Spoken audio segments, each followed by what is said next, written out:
Ladies and gentlemen, welcome back to the Bedrock Guide. Today we're taking a break from the pirate cave that we've been working on, and we're going to start a brand new project right over here. This area I hope to have filled up with different buildings and things like that over the course of the rest of this season. And I think maybe over here we'll have another like pirate ship, maybe a shipwreck or something like that. But I do want to start working on this area today, and we are going to start with this little section right here. Basically what this is going to be is a small tunnel that will get us from our little pirate town right here. Not sure how big that pirate town will be just yet, but we'll see what we can get done over the course of the next several months. And the tunnel will get us to the other side right here, where there will be a suspension bridge that goes across over to this side over here, and we'll have a secret back entrance into our pirate cave that only super awesome pirates will know about, aka me, because I'm the only one that lives here. So now I just cleaned up that massive mess of chests over there, so we're gonna try not to start a new one right here, but you never know. We'll see what happens. Anyway, we're gonna go over here and keep digging this tunnel out, because on the inside of this tunnel, I do think I am gonna move this nether portal, and we'll make it look really cool on the inside of there, because right now it's just a purple square in the middle of the field. So we're going to put our nether portal in there, and the project that we are actually focused on today is going to be our potion brewing setup. Now, it's going to be a little bit different than what we did over in our starter house. This is going to be a fully automatic potion brewer that will give us a variety of options to choose from. All right, so I've done a decent amount of work on this area off camera. It is nowhere close to being done, because this is just an ugly rectangle tube that goes through the mountain that, quite honestly, is probably not going to be even tall enough for our contraption that we're building today. We may have to cap this off a little bit more, but we'll get to that here in a minute. But here's what we've got. If we walk through here, we've got this nice little river that's running over to a waterfall. Super, super cool stuff. We may have to shape that out a little bit more as well.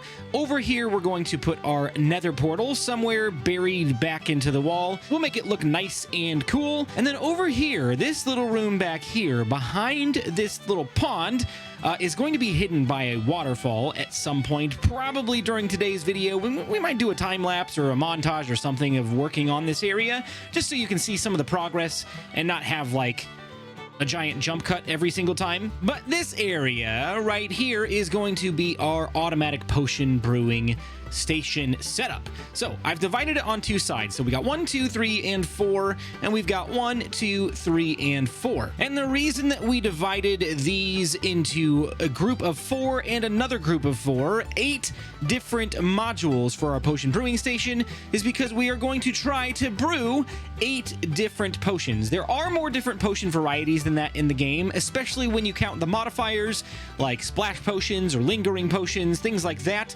But we are only going to focus on 8. So the 8 that we are going to be focusing on are potions of fire resistance, potions of water breathing, potions of night vision, potions of swiftness, potions of strength, potions of healing, splash potions of regeneration, and splash potions of weakness. This is 100% a subjective list of potions. You can pick whatever ones you want. You can brew every potion in the game. You can brew one potion if you want.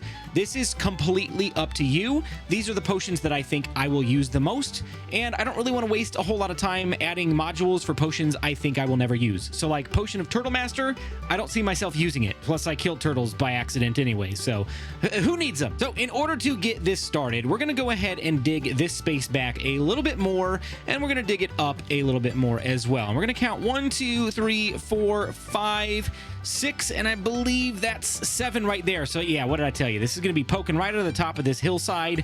We're going to have to do a little bit of terraforming on the outside as well as the inside of this little tunnel, and then we're going to have to go over here and dig down 1 as well, and we're going to have to do this all the way back here. So I think this thing is about 8 blocks tall, but we will confirm that here in a minute when we start building it. This little area is dug down 1, and it goes back 5, and we're going to build it up 8 blocks, 7 blocks starting right here. We have this dug down a little bit just because of a few redstone items that need to go down below, but most of this is going to be at eye level here. So like our barrel for where the potions are going to be stored once they are brewed, that's going to go right here. But we'll take that out for now, and we're going to start by placing down a a repeater right here, and then 1 piece of redstone dust. Here's what we're going to do. Every single time we alternate blocks for a module, we're going to reverse these 2 items right here. So we'll put a redstone dust here and a repeater there. Repeater here and redstone dust there. Redstone dust here and a repeater there. You get it right there. And we'll do the same thing over here when we get around to building these modules as well. But then we're going to go over here and we're going to place 1 block right there, and we're going to place a redstone torch right on the back of that with a repeater right here on the top of that. This redstone torch will not power this repeater until we place a block down right here, because it will power this block, which will power that repeater. And this is where the barrel comes in. We're going to go ahead and place a barrel right here, and then we're going to put a hopper straight into the back of that barrel, and this repeater is going to lock this hopper so nothing can go down into it just yet. I know this is kind of a speed run build and there's a lot of information going in the beginning here. We will go back over how this thing works in its completeness when we're done building 1 module. So don't worry, we'll explain it. Just hang tight. So then we're going to grab our brewing stand and we're going to place it right down on top of that hopper right there. And then we're going to grab a hopper and place it right into the back of the brewing stand like that. And we're going to put another barrel right here on top of that hopper. This hopper and barrel is going to be the loader for our water bottles. So we can just load up 27 water bottles, and that way we'll get 27 potions. And actually we'll get 3 more here. So that's 30 plus 5 in there. We'll get 35 potions every time we load this thing up. And next we're going to go ahead and scaffold up just a little bit so we can get above the contraption. And lucky for us, we're on the side of a hill here. So we're going to go ahead and take a redstone torch and we're going to place it right on top of this block right here. Then we're going to go ahead and place a block right there. And then we're going to place a redstone torch right here. It's very important to send this redstone torch backwards versus putting it on top. And we'll explain why here in just a minute. So then we're going to place another block right here. So this is basically just a simple torch tower with a little bit of a twist. Then we'll take another torch and we'll place it right here, and then another block, and then we'll just go straight up from there. So we'll have another redstone torch right there and 1 block right here. And then we're going to take our droppers and we're going to go 1 right here, 1 right here, and 1 right there. So that is pretty much the entire redstone contraption all in 1 module. The only thing left to do is add a button right here, and this absolutely has to be a wooden button because of the timings. If you use a stone button or a blackstone button, the button won't stay depressed long enough in order for the water bottles to shift out and put new ones in. You'll always have one that's stuck in the hopper right here. So wooden button it is, and that'll make this whole thing work like clockwork. When you press the button, this redstone repeater will light up that redstone dust, and it will power this block, which will depower that torch, depower this block, and depower this redstone repeater, unlocking this right here. So when this is unlocked, the water bottles or potions that are finally brewed on this brewing stand will drop down into the hopper and into our storage. While that is happening, this redstone torch, because this block will be depowered, will repower and lock this hopper right here so that no water bottles can come into the brewing stand until it is emptied, and this reverses with the button depressing back up. So then once this button pops back up and the signal reverses back to its original state, this hopper will unlock and allow 3 water bottles to push into the brewing stand, and then we're good to go for the next potion. So then the rest of this up here, this is why this is important right here. If we were just to place a redstone torch right on top of here, this actually would be powered by default and would be the last thing in the line to actually spit out an item. But so that we can actually put these in sequential order, we reversed the signal so that it pushes back, it powers this block, keeps this off, and then once the button is pressed down here, this is actually the first dropper to power, and these 2 will go unpowered until the button comes back up. Then these 2 will power and push out their ingredients. So the very first thing that we want to pop into the brewing stand in this dropper right here will be nether wart, because that is the foundational ingredient for most potions. But we will have whatever the first ingredient needs to be for whatever potion we're going to brew sitting right there in that bottom dropper. Then this middle dropper will be the primary ingredient that will create the specific potion we're looking for. This top one will be the modifier, whether that's redstone to extend the length or glowstone to extend the strength of the potion. And if we want on top of that to add a 4th dropper, we can add another modifier, which will be something like gunpowder that will give us a splash potion. So that's it. That's the basic circuit. That's how you build one of these modules. And now all we need to do is build 7 more of them. Hello, everybody. Bird Brain here. I'm actually doing this live on Twitch right now, and one of the fine folks that's in here reminded me that I'm a bird brain. And here's why I'm a bird brain. We've got our droppers, but they basically said, so the droppers just kind of throw the ingredients into the brewing stand? No, they definitely don't. That'd be cool, but they definitely don't. The only thing left to do now is hopper out of the top, and just hopper tower all the way up just like that. And now we have a fully functioning module. So each of these ingredients will make their way into this hopper line and drop down into the top of our brewing stand.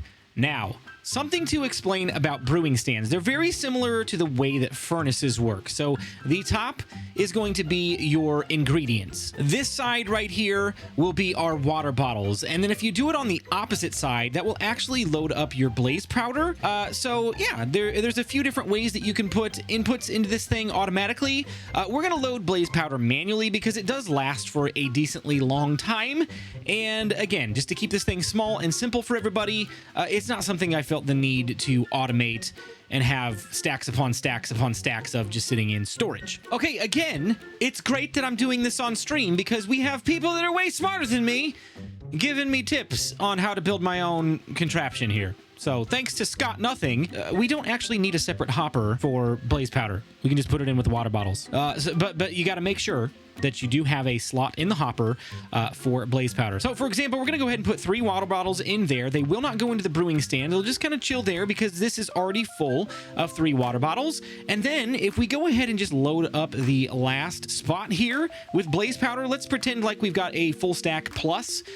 Watch, it's just going to tick down just like that, and it's going to start filling up our brewing stand. So as long as we make sure to keep this full and then put a stack or 2 inside the barrel here, our blaze powder will stay loaded up for a long time. Now, we're not going to use very much of this because I want to reserve most of this for water bottles, but it is nice to have and nice to know. So thank you so much for that tip. All right, all 8 of our modules are in place, and I've got one of these filled up. We're going to fill up the rest of them a little bit later, but in this bottom dispenser right here, we've got netherwort, and then directly above that, we've got our magma cream to craft a potion of fire resistance, and then this top one right here, we've got redstone dust to extend the duration of that potion. And then we've got a bunch of water bottles that we've got preloaded into the barrel. We've got the 3 water bottles right there, and we're actually just going to go ahead and push the button to activate it. These 3 water bottles will drop through as water bottles, and we actually have a few extra right here. And then when we press this button, these 3 water bottles will drop in, and then we'll just put them back up there for good measure. And then the next 3 bottles that drop into the potion brewing stand will become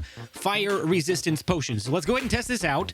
There go the 3 water bottles. They are right there. It's been reloaded, and we do have netherwort in there, going ahead and turning these into awkward potions. And now it's going to go ahead and drop in 1 magma cream. Perfect. That's exactly what we want. And if we look in the hopper right here, we've got 1 redstone preloaded. And when this magma cream is all finished up, the redstone will drop right in and extend these fire resistance potions from 3 minutes to 8 minutes long. So like I said, these water bottles have been emptied out of the potion brewing stand. We can go ahead and reload those, and this setup is all ready to go.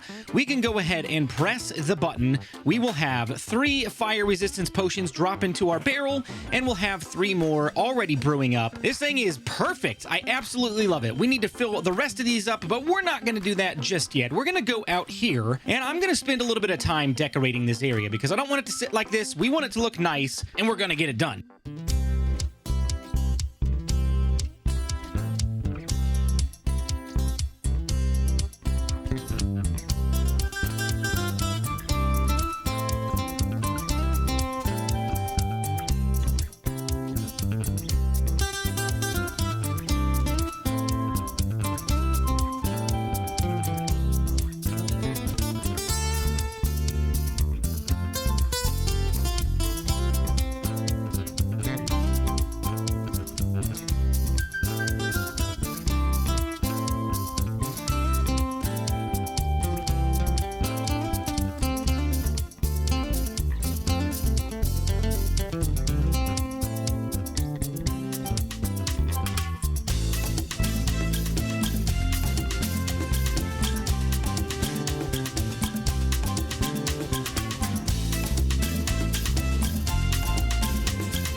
right, so if you can see over behind me, over my shoulder, the few minutes here of this montage, we've got a completed cave, and it's actually been a couple hours of work live on Twitch. And again, if you're not following me on Twitch, be sure to check that out. Would love to have you a part of the flock over there as well. But let's do a quick walkthrough just to see how this feels in its final state. Don't worry about this. This is still a mess on the outside. We're going to fix this up, but the interior is what we're focused on. And already as we're walking through, it's just so immersive with all of the vines and the leaves. These vines will actually grow out a little bit, so it'll get even more immersive in here.